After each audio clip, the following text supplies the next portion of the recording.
ಕೆಲವು ಯೋಗಿಗಳು ಪುಣ್ಯಕ್ಷೇತ್ರಗಳಿಗೆ ಹೋಗಿ ಅಲ್ಲಿ ನದಿ ನೀರಿನಲ್ಲಿ ನಿಂತು ತೀರ್ಥ ಪ್ರಸಾದವನ್ನ ಸೇವಿಸಿ ದೇವರ ಸೇವೆಯಲ್ಲೇ ಅವರ ಕಾಲವನ್ನ ಕಳೆಯುತ್ತಾ ಅದರಿಂದ ಬರುವ ಜ್ಞಾನವನ್ನ ಅವರು ಯಜ್ಞದ ರೀತಿಯಲ್ಲಿ ತರ್ಪಣ ಮಾಡ್ತಾರೆ.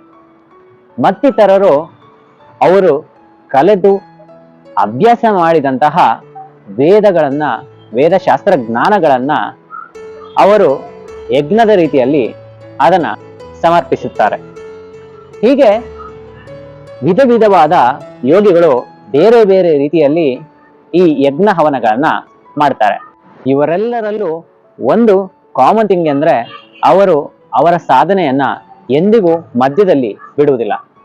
ಏನೇ ಕಠಿಣತೆ ಬರಲಿ ಅದನ್ನ ಸಾಧಿಸಿಯೇ ಮಾಡ್ತೀವಿ ಅನ್ನೋ ಡಿಟರ್ಮಿನೇಷನ್ ಅಲ್ಲಿ ಯಾವಾಗಲೂ ಇರ್ತಾರೆ.